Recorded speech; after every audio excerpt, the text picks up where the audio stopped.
नमस्ते बच्चों, कैसे हैं आप लोग। उम्मीद करता हूँ बहुत अच्छे होंगे। और बहुत ज़्यादा आप लोग मेरी लाइव क्लास को मिस कर रहे होंगे, है ना, क्योंकि अभी देख रहे हैं सब लोग रिकॉर्डेड ही ज़्यादा आप लोग पढ़ पा रहे हैं। लाइव उतना हो नहीं पा रहा है। थोड़ा सा जो है कि इंग्लिश मीडियम वगैरह हम लोग स्टार्ट कर रहे थे, उसमें बहुत सारे टीचर्स ने फॉर्म भरा है, तो उनसे बात उत करने में थोड़ा, इधर तो बकरीद था एक दिन, देखें आप लोग। और फिर ये वाला हुआ क्या बोल रहे थे, हाँ, फिर क्या हुआ, उसके बाद संडे हो गया और आज मंडे है, तो आज भी थोड़ा सा जरूरी था। लाइव नहीं ले पाए पर रिकॉर्डेड है और इसमें टॉप 50 क्वेश्चन है, ठीक है। बहुत ज़्यादा मिस किए होंगे आप लोग, मुझे पता है। मैं भी आप लोगों को बहुत मिस कर रहा हूँ, पर चीज़ें बहुत ठीक हो जाएगी और दिक्कत नहीं है, टेंशन मत लीजिए आप। सिलेबस टाइम से हम खत्म कर देंगे, ठीक है। बाकी आप लोग रिकॉर्ड बेस से पढ़ते रहिए, आप लोग मत रुकिएगा, ठीक है। टॉप 50 जो है कि संस्कृत का ऑब्जेक्टिव क्वेश्चन है, जो हम लोग 4 चैप्टर पढ़ लिए हैं। मंगलम पहला था, दूसरा पाटलिपुत्र वैभवम था, तीसरा अलस कथा और चौथा हमारा संस्कृत साहित्य लिखिका। तो 4 चैप्टर से हमने टोटल 50 क्वेश्चन लगभग आप लोग के लिए लाया है और आप लोग को इस रिकॉर्डेड वीडियो को अच्छे से देखना है और लास्ट में आपको बताना है कि 50 क्वेश्चन में से आपका कितना सही हुआ, ठीक है। तो चलिए स्टार्ट करते हैं। पूरा ईमानदारी से 50 क्वेश्चन को देखिएगा, कोशिश कीजिए कि कॉपी में एक एक नंबर को लिखिए मेरे साथ में आप लोग, और लास्ट में आप लोग जरूर बताइए स्कोर कितना हुआ। अच्छा लगे तो अपने दोस्तों को भी शेयर कीजिएगा। ज्ञान बांटने से बढ़ता है, प्रसाद की तरह होता है ज्ञान, हमेशा याद रखिएगा। आइए पहला सवाल, फर्स्ट क्वेश्चन से लगभग 10 सवाल मिलेगा आपको। पहला चैप्टर से लगभग आपको टोटल 10 सवाल मिलेगा। पहला क्वेश्चन कि मंगलम पाठ कहां से लिया गया है। आपको याद होगा कि मंगलम पाठ उपनिषद से लिया गया है। दूसरा क्वेश्चन है महान से भी महान क्या है। तो हमने आपको बताया होगा कि जो आत्मा है वो महान से महान है, सूक्ष्म से सूक्ष्म है, मनुष्य के हृदय रूपी गुफा में रहता है, तो आत्मा यहां पर हो जाएगा। नेक्स्ट क्या है, मंगलम पाठ के रचनाकार कौन है। तो हम लोग पढ़े थे कि मंगलम पाठ के जो रचनाकार हैं वेद व्यास जी हैं। नेक्स्ट सवाल है कि मंगलम पाठ में किस प्रकार के मंत्र हैं। तो जब हम चैप्टर पढ़ा रहे थे तो आप लोग पढ़े होंगे कि मंगलम पाठ के जो मंत्र हैं वो किस रूप में है, पद्यात्मक रूप में है ना। नेक्स्ट है सत्य से किसका रास्ता प्रशस्त होता है। तो सत्य से ही देवलोक का रास्ता प्रशस्त होता है, ऑप्शन नंबर बी होगा। नेक्स्ट है यह संपूर्ण संसार किसके द्वारा अनुशासित है ना। तो ये जो पूरा संसार है बच्चों, ये जो है किसके द्वारा अनुशासित है, तो वो परमात्मा के द्वारा अनुशासित है। परमात्मा अलग अलग धर्म में अलग अलग नाम से इन्हें जाना जाता है, कोई भगवान, कोई अल्लाह, कोई कुछ कहता है। नदियां नाम और रूप को छोड़कर किस में मिल जाती हैं। नदियां नाम और रूप को छोड़कर समुद्र में मिल जाती है, आप लोग पढ़ लिए होंगे। ईशावास्य उपनिषद में किसके विषय में चर्चा है। बच्चों मंगलम पाठ में कुल 5 मंत्र हैं जो 4 अलग अलग उपनिषद से लिए गए हैं। पहला मंत्र जो है वो ईशावास्य उपनिषद से लिया गया है, दूसरा मंत्र कंठोपनिषद से लिया गया है, तीसरा मंत्र मुंडकोपनिषद से लिया गया है, चौथा मंत्र भी मुंडकोपनिषद से लिया गया है और 5वां हमारा श्वेताश्वर उपनिषद से लिया गया है। तो हम लोग पढ़े थे कि ईशावास्य उपनिषद जो कि पहला मंत्र है, और ईशावास्य मतलब ईश्वर बच्चों, और ईश्वर क्या है, सत्य है। मैंने बताया था ट्रिक में, ईश्वर सत्य है। ईशावास्य उपनिषद में सत्य के बारे में चर्चा है। कंठोपनिषद में अगर हम देखें तो आत्मा के विषय में कहा गया है। क्वेश्चन नंबर बच्चों 9 है कि सत्य मार्ग से विद्वान कहां जाते हैं। तो सत्य मार्ग से विद्वान देवलोक चले जाते हैं, ऑप्शन ए सही है। कौन अपने नाम और रूप को छोड़कर समुद्र में मिल जाते हैं। तो अपने नाम और रूप छोड़कर के बच्चों समुद्र में नदियां मिलते हैं। कौन मिलते हैं, नदियां। 10 क्वेश्चन हो गया है। हम उम्मीद करते हैं कि आप लोग 10 में से 10 सही किए होंगे। अब थोड़ा स्पीड हम लोग बढ़ा रहे हैं, तो आप लोग भी मेरे साथ स्पीड बढ़ाइए और थोड़ा दन दन दन दन दन लिखना स्टार्ट कीजिए। आइए, है ना। सत्य धर्म के लिए किसको हटा दें। तो कहते हैं कि सत्य धर्म के लिए सूर्य भगवान से प्रार्थना करते हैं कि सत्य धर्म के लिए किसको, हिरण्मय पात्र को हटा देना चाहिए।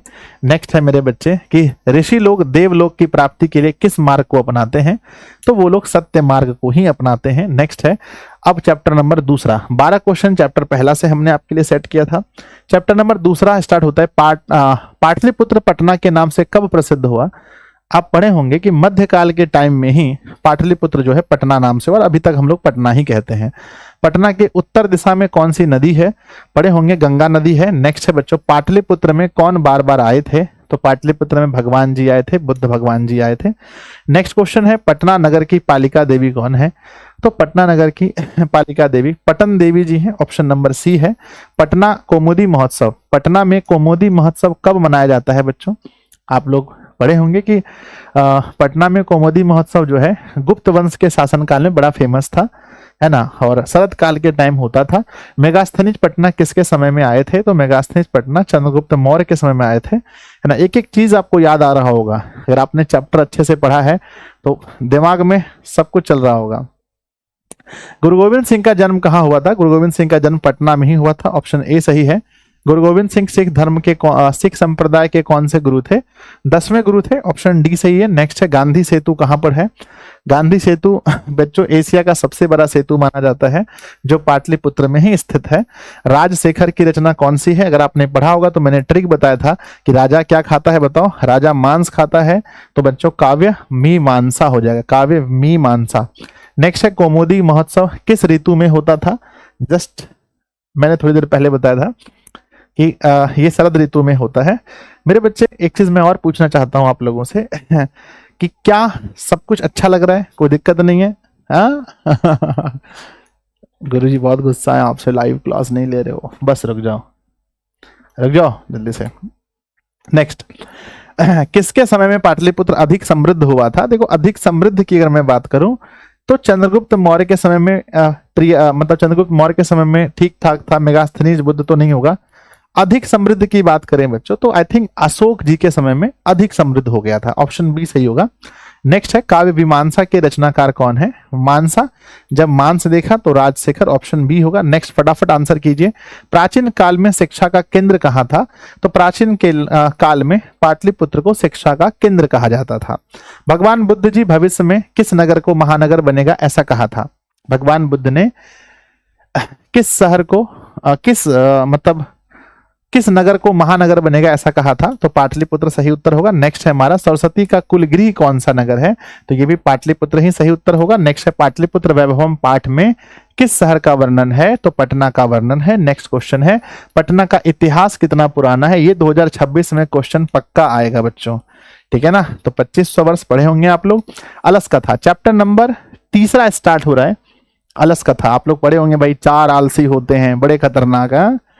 और मिथिला जो है, जो हम लोग मधुबनी दरभंगा का साइड है मिथिला, वहां पर एक मंत्री होते थे जिनका नाम था वीरेश्वर, और वो सबको फ्री में भोजन खिलाते थे। हाँ, तो अलस कथा पाठ कहाँ से लिया गया? तो ये पुरुष परीक्षा नामक ग्रंथ से लिया गया है। नेक्स्ट है अलस कथा पाठ किस प्रकार की कथा है? तो ये बच्चों एक व्यंग किया गया है, मैंने पढ़ाया था आपको, व्यंग्यात्मक कथा है। आलसियों की परीक्षा क्या लगा कर ली गई थी? तो आग लगा कर ली गई थी, ऑप्शन बी सही है। अलसशाला में आग लगने पर भी कितने लोग नहीं भागे थे? 4 ऐसे लोग थे जो नहीं भागे थे।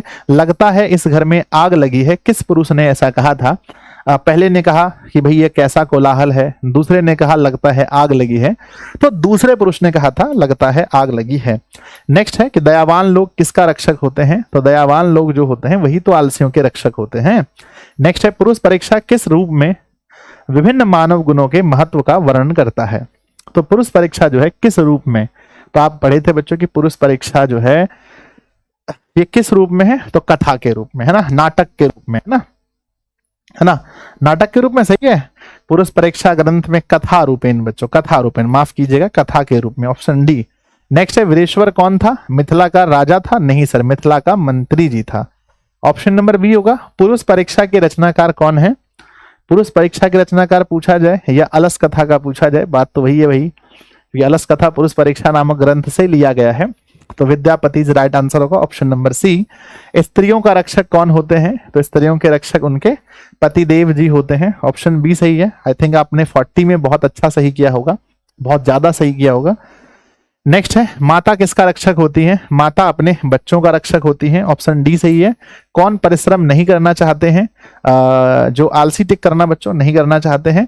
वर्तमान काल की संस्कृत लेखिका, अब शुरू हो रहा है आपका चैप्टर नंबर 4 जो लास्ट मैंने पढ़ाया था, संस्कृत साहित्य लेखिका। तो वर्तमान काल की संस्कृत लेखिका कौन है? वर्तमान में मिथिलेश कुमारी मिश्र जी हो जाएंगे। अर्थवेद में कितनी ऋषि पत्नियों का वर्णन है? ऋग्वेद में 24, अर्थवेद में 5, लौकिक संस्कृत में 40। ठीक है, चलो भैया, अर्थवेद में 5, ऑप्शन डी सही है। लौकिक संस्कृत साहित्य में कवित्रियों के कितने पद हैं? तो लौकिक संस्कृत की मैं बात करूं तो 150 पद हैं, ऑप्शन ए सही है। विजयंका का काल कौन सा था? विजयंका जी 8वीं शताब्दी की थी। नेक्स्ट है समाराव ने किसकी रचना की है? पंडिता छमाराव ने बच्चों शंकर चरितम की रचना की है। अगर मैं ऐसे देखूं बच्चों तो ग्राम ज्योति भी पंडिता छमाराव की रचना ही है, ग्राम ज्योति भी इसकी रचना है, तो ये भी हो जाएगी इसकी रचना। तो आई थिंक यहाँ पर जो है हमारा बी और सी दोनों ऑप्शन सही आ रहा है। नेक्स्ट है याज्ञवल्क्य ने किसके शिक्षा देते हैं? याज्ञवल्क्य मित्रिय को किसकी शिक्षा देते हैं? आप ऐसा कह सकते हैं उनकी पत्नी को वो आत्म तत्व की शिक्षा देते हैं। सेकंड लास्ट क्वेश्चन है चालुक्य वंश के राजा कौन थे? चौ से चालुक्य और चौ से चंद्रादित्य, ठीक है ना, ऑप्शन नंबर डी। और बच्चों पता है आपको इसकी शताब्दी कितनी है? तो सर शताब्दी भी इनकी अगर मैं बात करूं तो शताब्दी भी 14वीं शताब्दी। लास्ट क्वेश्चन है और बच्चों लास्ट क्वेश्चन कहता है कि वर दाम्बिका परिणय नामक चंपू काव्य किसकी रचना है? तो बच्चों वर दाम्बिका परिणय नामक चंपू काव्य किसकी रचना है? तो आपको पता होना चाहिए कि भैया ये तिरुलांबा की रचना है। Option is right A option.